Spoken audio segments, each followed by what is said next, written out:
کہ اگر ماں حاملہ ہے اور اس کو شوگر کی بیماری بھی ہے تو وہ اپنے آپ کو اور اپنے بچے کو اس سارے رمضان کے دوران روزے کے ساتھ کیسے وہ اپنے آپ کو مینیج کر سکتی ہے، اپنے آپ کو کیسے ٹھیک رکھ سکتی ہے۔ کہ السلام علیکم، بسم اللہ الرحمن الرحیم۔ میرا نام پروفیسر ڈاکٹر صداقت جبین ہے اور میں کنسلٹنٹ گائنی آپس کی۔ آج ہم جس موضوع پہ گفتگو کرنے جا رہے ہیں وہ بڑا امپورٹنٹ ہے۔ قدرت نے ماں بچے کا تعلق بڑا خوبصورت رکھا ہے اور یہ بڑا خوبصورت سفر ہے، لیکن اس سفر کے دوران اگر کوئی مسئلے ہو جاتے ہیں تو ماں کی صحت پہ بھی اثر پڑتا ہے اور بچے کی صحت پر بھی اثر پڑتا ہے۔ آج کل ہمارے ہاں شوگر کا جسے ذیابیطس کہتے ہیں عام ہو رہی ہے، ہر دوسرا تیسرا چوتھا بندہ اس میں مبتلا ہے اور حاملہ عورتیں بھی اس سے بچ نہیں سکتی ہیں۔ تو بہت ساری خواتین آتی ہیں اس مسئلے کے متعلق ہم سے سوال کرتی ہیں۔ اصل میں ذیابیطس ایسا مسئلہ ہے کہ اس میں ماں کی صحت بھی اثر کر سکتی ہے اور بچے کی صحت پر بھی اثر ہوتا ہے۔ تو اس ویڈیو میں ہم آپ کو یہ بتائیں گے، سمپل سیدھی سادی سی چیزیں بتائیں گے کہ اگر ماں حاملہ ہے اور اس کو شوگر کی بیماری بھی ہے تو وہ اپنے آپ کو اور اپنے بچے کو اس سارے رمضان کے دوران روزے کے ساتھ کیسے وہ اپنے آپ کو مینیج کر سکتی ہے، اپنے آپ کو کیسے ٹھیک رکھ سکتی ہے کہ اس کے بچے کی صحت پر بھی اثر نہ پڑے اور اس کی صحت پر بھی اثر نہ۔ چلے آئیے چند باتیں ہم آپ سے کرتے ہیں۔ عام طور پہ بہت ساری خواتین آتی ہیں، کوسچنز کرتی ہیں کہ ہمیں روزہ رکھنا چاہیے کہ نہیں شوگر کا مریض ہونے کی حیثیت سے، اگر شوگر ہے تو بچے کی صحت پہ کیا اثر پڑے گا رمضان میں، ماں کی صحت پہ کیا اثر پڑے گا رمضان میں، اور کیا کیا کمپلیکیشنز ہو سکتی ہیں۔ شوگر اصل میں دو ٹائپس کی ہوتی ہے، ایک وہ شوگر ہے جو کہ دوران حمل ڈائگنوز ہوتی ہے، اور ایک وہ شوگر ہے جو کہ پہلے سے عورت کو ہوتی ہے اور وہ کچھ دوائیاں لے رہی ہوتی ہے یا کسی ڈاکٹر سے اس نے کنسلٹ کیا ہو جاتا ہے۔ تو اس میں یہ ہوتا ہے کہ بعض شوگر جو ہے وہ صرف ڈائٹ سے کنٹرول ہو جاتی ہے، بعض جو ہوتے ہیں اس کے لیے اورل یعنی خوراک کے ذریعے دوائیاں کھائی جا سکتی ہیں، اور کچھ ایسی شوگر ہے جو کہ انسولین کے بغیر نہیں کنٹرول ہوتی۔ پہلے میں آپ کو یہ بتاتی ہوں کہ اسلامک پوائنٹ آف ویو سے جو فقہاء نے یہ کہا ہوا ہے کہ جو ہے جب ماں اور بچے کی زندگی کو خطرہ ہو یا کوئی تکلیف بڑھ جانے کا خطرہ ہو تو وہ روزہ قضا کر سکتی ہے۔ تو اسلامک جو لاز ہیں اس میں بھی عورت کو یہ آسانی دی گئی ہے کہ وہ روزہ چھوڑ سکتی ہے۔ تو اگر یہ ہے کہ اگر دوران حمل شوگر کے کوئی مسائل آ رہے ہیں اور وہ نہیں کنٹرول کر سکتی تو وہ روزہ چھوڑ سکتی ہے، اور کن حالتوں میں روزہ چھوڑ سکتی ہے؟ جبکہ اس کو پتہ ہے کہ شوگر کنٹرول نہیں ہو رہی ہے، یا ماں کی زندگی کو خطرہ ہے، یا بچے کی زندگی کو خطرہ ہے، جیسے گروتھ ریٹارڈیشن ہوتی ہے، یا بہت ساری ڈی ہائیڈریشن ہو گئی ہے، یا گلوکوز لیول اتنا زیادہ ہو گیا کہ وہ کنٹرول نہیں ہو رہا۔ تو ان حالات میں وہ روزہ قضا کر سکتی ہے۔ باقی یہ کہ روزے کے رمضان میں کچھ قوانین ہیں جس کے اگر عمل کرے گی تو وہ اپنے روزے کو بھی آسانی سے رکھ سکے گی اور اپنے بچے اور اپنی صحت کا بھی خیال رکھ سکے گی۔ اس ضمن میں سب سے امپورٹنٹ بات یہ ہے کہ شوگر کے حاملہ جو خواتین ہیں اس کو رمضان سے پہلے اپنے جو فزیشین ہے یا اپنا جو ڈاکٹر اسے ضرور کنسلٹ کر لینا چاہیے، کیونکہ بعض دفعہ کوئی دوائی بدلنی پڑتی ہے، کوئی دوائی کو ایڈجسٹ کرنا پڑتا ہے۔ تو سب سے امپورٹنٹ چیز جو ہے وہ ڈاکٹر کے ساتھ کنسلٹیشن ہے۔ جو ڈاکٹر آپ کا گائنی کا ڈاکٹر بھی ہو سکتا ہے، اور ڈاکٹر آپ کا جیسے کہتے ہیں انڈوکرینالوجسٹ کہتے ہیں، جو کہ شوگر کے امراض کو دیکھتا ہے اور اس کا علاج کرتا ہے۔ اس کے ساتھ ساتھ شوگر کی مانیٹرنگ بہت ضروری ہے، کیونکہ ہمیں جب تک یہ شوگر لیولز کا پتہ نہیں چلے گا ہم کچھ نہ کمپلیکیشنز کو ڈیلز کر سکتے ہیں نہ کمپلیکیشن کو ڈائگنوز کر سکتے ہیں۔ تو شوگر مانیٹرنگ کا مطلب ہے کہ دن میں 3-4 دفعہ چیک کرنا ضروری ہوتا ہے۔ ہمارے ہاں یہ مسئلہ ہے کہ خواتین مہینوں ہفتوں اپنا بلڈ شوگر نہیں چیک کرتی ہیں۔ اس کے لیے آسان طریقہ یہ ہے کہ گھر میں ایک آپ خرید لیں، چھوٹا سا آلہ ہوتا ہے جسے گلوکومیٹر کہتے ہیں۔ تو اس میں یہ ہوتا ہے کہ بار بار لیبارٹری میں جانے سے بھی بچ جاتا ہے، اور دوسرا یہ کہ اس کی قیمت بھی کم پڑتی ہے۔ اب آئیے اس بات ہے کہ ہمیں کون کون سی چیزوں پہ خیال کرنا چاہیے کہ ہمارے خواتین جو ہیں وہ اپنے بچے اور اپنی کیئر زیادہ کر سکیں۔ سب سے پہلے جو ہوتی ہے ڈائٹ آتی ہے۔ اب ڈائٹ کا یہ کہ آپ ظاہر روزے کی ڈیوریشن ڈفرینٹ ممالک میں، دوسرے ملکوں میں ڈفرینٹ ہوتی ہے، موسم کے ساتھ ساتھ بدلتی رہتی ہے۔ کبھی تو 18 20 گھنٹے کا روزہ ہوتا ہے، کبھی 8-10 گھنٹے کا ہوتا ہے۔ جیسے آج کل سردی کا موسم ہے زیادہ گرمی نہیں ہے، ڈیوریشن بھی کم ہے، تو پانی کی بھی ضرورت تھوڑی نسبتاً کم پڑتی ہے، لیکن گرمی کے دنوں میں پانی کی ضرورت زیادہ پڑتی ہے۔ تو عورت کو دوران حمل جو ہے شوگر کے کنٹرول کے ساتھ ساتھ پانی کا بھی خیال رکھنا پڑتا ہے، کیونکہ ڈی ہائیڈریشن سے بہت سارے مسائل ہوتے ہیں۔ مطلب جو کمپلیکیشن نارملی ہوتی ہیں وہ ہوتے ہیں کہ بلڈ پریشر، بلڈ شوگر کا کم ہو جانا، بہت کم، کہ عورت کو فٹس پڑنے لگے، عورت کو بے ہوش ہونے لگے، یا اس کو ٹھنڈے پسینے آنے لگے، یا بہت زیادہ ہو جانا جس کو ہم کیٹو ایسیڈوسس کہتے ہیں، جس میں ماں اور بچے کی زندگی خطرے پہ ہوتی ہے، یا پھر ڈی ہائیڈریشن ہوتی ہے۔ موسٹلی ڈی ہائیڈریشن کا مطلب ہے کہ پانی کی کمی، جس سے عورت کا جو ہے وہ پیشاب کی تکلیف بھی زیادہ ہو سکتی ہے، عورت کا جو پری ٹرم لیبر جسے ہم کہتے ہیں نا، جب ٹائم سے پہلے بچے کی پیدائش ہو سکتی ہے۔ تو اس ضمن میں یہ ہے کہ آپ جو ہے اب مختلف چیزوں کا آپ نے خیال رکھنا ہے۔ پہلی بات جو ہے کہ اگر آپ کو دوائی لے رہی ہیں تو آپ اس کو دیکھیں کہ وہ آپ کس، سب سے پہلی امپورٹنٹ چیز ڈائٹ ہے۔ اگر آپ پہلے تو یہ کہ آپ دیکھیں آپ روزہ رکھ سکتی ہیں کہ نہیں رکھ سکتی۔ اگر آپ روزہ رکھ سکتی ہیں تو پھر یہ دیکھیں کہ آپ صرف ڈائٹ کنٹرول ہے۔ ڈائٹ کنٹرول کا مطلب ہے کہ آپ صرف خوراک سے اپنا شوگر کنٹرول کر رہی ہیں یا کوئی دوائی بھی لے رہی ہیں۔ اگر ڈائٹ سے کنٹرول ہے تو وہ تو اچھی بات ہے، اس پہ پھر آپ کو ڈائٹ پہ اپنا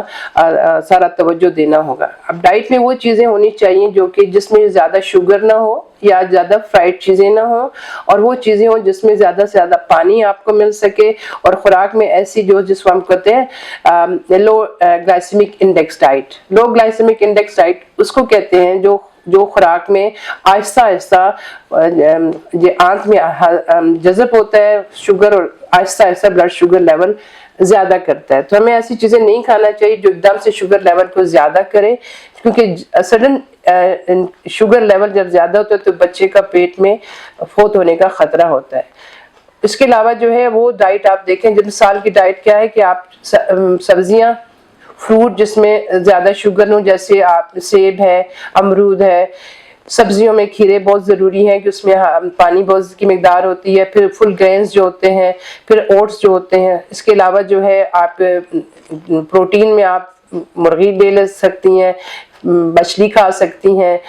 یوگرٹ یا دہی کھا سکتی ہیں، دودھ پی سکتی ہیں۔ ان چیزوں کو آپ اس طرح سے ارینج کریں کہ جیسے افطاری میں آپ جب افطاری کر رہی ہیں تو اس وقت آپ نے وہ چیزیں لینی ہیں جو کہ آپ کو نقصان دہ نہ ہوں۔ سڈن آپ میٹھے جو مشروبات ہیں اس سے پرہیز کریں، میٹھی چیزوں سے پرہیز کریں۔ ہاں یہ کہ جب آپ افطار کرتے ہیں تو 1 سے 2 کھجور آپ لے سکتی ہیں، اس کے ساتھ آپ فروٹ رکھ لیں، سبزی کی سلاد رکھ دیں، یا پھر یہ ہے کہ آپ روٹی کے ساتھ کچھ ایسی دال رکھ لیں۔ دالیں بہت اچھی چیز ہیں جو شوگر کو زیادہ نہیں کرتی ہیں۔ تو آپ بیلنس طریقے سے اپنا افطاری کو رکھیں، اور اس کے ساتھ ساتھ 8 سے 10 گلاس پانی آپ نے سحری سے افطاری تک ضرور پینا ہے، کیونکہ ڈی ہائیڈریشن جو ہے نا، جسے پانی کی کمی بہت نقصان دہ ہو سکتی ہے۔ اس کے بعد آپ دیکھیں کہ درمیان میں آپ کا وقفہ آتا ہے جو رات کا کچھ کھانے لیٹنے سے پہلے کچھ آپ لے لیں، فروٹ لے لیں، یا کچھ یوگرٹ لے لیں، یا دہی لے لیں، اور پھر سحری میں بھی آپ اسی طرح سے اپنی ڈائٹ رکھیں کہ وہی چیزیں جو کہ آپ کو اب آپ مینیو بنا لیں کہ آپ نے ڈیلی کس طرح سے کیا، اپنے سحری میں کیا ہونا چاہیے، افطار میں کیا ہونا چاہیے، درمیان میں کیا ہونا، اور سونے سے پہلے بھی تھوڑا سا آپ دے لیں، کچھ اسنیک لے لیں یا کچھ فروٹ لے لیں، جیسے آدھا سیب کھا لیا یا امرود کھا لیا۔ تو یہ ہوتا ہے کہ تھرو آؤٹ تھوڑا سا جب تک کہ آپ روزہ بند ہوتا ہے آپ کے جسم میں وہ خوراک جاتی ہے جو کہ اگلے 8 10 15 گھنٹوں میں آپ کے شوگر کو کنٹرول کرے گی۔ اس کے بعد دوائیوں کا آتے ہیں، تو دوائیوں کا یہ ہے کہ آپ اپنے ڈاکٹر سے ضرور کنسلٹ کریں، اور اگر وہ آپ کو کہتے ہیں کہ جیسے آپ گولیاں لے رہی ہیں تو گولیاں آپ افطاری کے بعد اور سحری کے وقت آپ لے سکتی ہیں 2 ٹائم، اور موسٹلی آج مطلب پریگننسی میں گلوکوفیج ہی دی جاتی ہے، اور گولیاں ممانعت ہے لینا۔ تو یہ آپ یہ کر سکتی ہیں کہ ڈاکٹر کے ایڈوائس سے آپ افطاری کے وقت اور سحری کے وقت گولی لے سکتی ہیں۔ انجیکشن کا یہ ہے کہ انجیکشن جو ہے وہ آپ کی ڈوز ایڈجسٹمنٹ جو ہوگی وہ آپ کا ڈاکٹر ہی آپ کو بتائے گا جو آپ کے شوگر کو کنٹرول کر رہا ہے، تو اس میں کمی بیشی ہو سکتی ہے۔ اب جو ہے کیا علامات ہیں کہ آپ کو پتہ ہو کہ جب آپ روزہ توڑنا پڑے، جیسی چیزیں ہوتی ہیں جس میں روزہ توڑنے کی ضرورت پڑ جاتی ہے، تو اس میں یہ کہ اچانک آپ کو بے ہوشی ہو رہی ہے، ٹھنڈے پسینے آ رہے ہیں، یا آپ کا شوگر لیول جو ہے 70 ملی گرام % سے کم ہے، یا 300 ملی گرام سے زیادہ ہے۔ تو یہ کنڈیشنز ہیں جس میں ہائپو ہم کہتے ہیں ہائپوگلائسیمیا اور ہائپر گلائسیمیا، اور یا پھر آپ کو پرسسٹنٹ مسلسل الٹیاں آ رہی ہیں یا آپ کنفیوژن ہو رہی ہے یا ہیڈ ایک ہے یا آپ کو محسوس ہو رہا ہے کہ بچے کی حرکت کم ہو گئی ہے، تو اس حالت میں آپ روزہ توڑ سکتی ہیں، کیونکہ یہ اور ڈاکٹر کو جلدی کنسلٹ کر سکتی ہیں۔ اس کے علاوہ جو ہے آپ جو ہے کیا کہتے ہیں کمپلیکیشنز میں آپ روکنے کے لیے باقی آپ احتیاط اس طرح سے کر سکتی ہیں کہ آپ اپنا ریگولر بلڈ شوگر چیک کریں۔ اب بلڈ شوگر چیک کرنے کا ٹائمنگ جو ہے ایک تو یہ کہ آپ افطار کے وقت کریں، اس کے بعد جو ہے آپ جو ہے افطار کے 2 گھنٹے بعد کریں، پھر لیٹتے ہوئے چیک کریں اور پھر سحری کے وقت کریں۔ تو 3-4 خاص کر وہ خواتین جو کہ انسولین پہ ہیں، کیونکہ یہ 4-5 بلڈ شوگر چیک کرنے سے آپ کو اندازہ ہوگا کہ آپ کا شوگر لیول زیادہ ہو رہا ہے یا کم ہو رہا ہے، یا آپ جو ڈائٹ لے رہی ہیں اس کے مطابق آپ کا شوگر کنٹرول ہے کہ نہیں۔ اب یہ ساری ایسی تدابیر ہیں جس کو کرنے سے بہت ساری کمپلیکیشن سے، بہت ساری مصیبتوں سے اور بہت ساری تکلیفوں سے عورت اور مرد بچ سکتی ہے اور اپنے آپ کو ٹھیک بھی رکھ سکتی ہے۔ یعنی یہ کہ اللہ تعالیٰ کے حکم پہ بھی عمل کر سکتی ہے، روزہ بھی رکھ سکتی ہے اور جو ہے اپنی میڈیکلی بھی حفاظت کر سکتی ہے۔ باقی یہ کہ اگر روزہ نہیں رکھ سکتی، جو میں نے آپ کو حالتیں بتائی ہیں جس میں کہ ان کنٹرول ہے، جیسے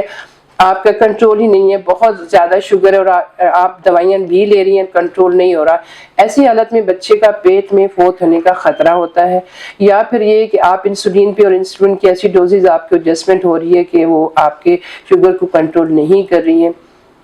یا آپ کے اندر کوئی ایسی ہائی رسک پریگنینسی ہے جیسے پچھلے آپ کے بچوں کے پیٹ میں ڈیتھس ہوئی ہوئی ہیں یا بچے کی گروتھ ٹھیک نہیں ہے، تو اس حالت میں آپ یہ کر سکتی ہیں کہ آپ بعد میں قضا کر سکتی ہیں، رمضان مطلب پریگنینسی جب ختم ہو جائے اس وقت قضا کر سکتی ہیں یا آپ فدیہ دے سکتی ہیں۔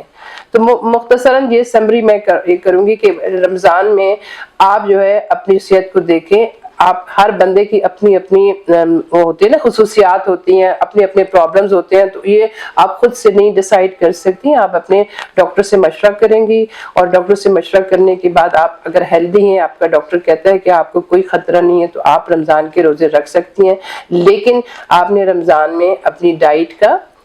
اور کون کون سی ڈائٹ لینی ہے، ڈائٹ چارٹس اویلیبل ہیں، نیٹ پہ بھی جائیں وہاں پر بھی آپ کو مل جائیں گی، آپ کی ڈاکٹر بھی آپ کو بتا دے گا۔ آپ نے اپنا ریگولر بلڈ شوگر مانیٹرنگ جسے کہتے ہیں نا کہ ریگولر چیک کرنا ہے اور آپ نے اپنی دوائیاں ریگولر لینی ہے۔ ان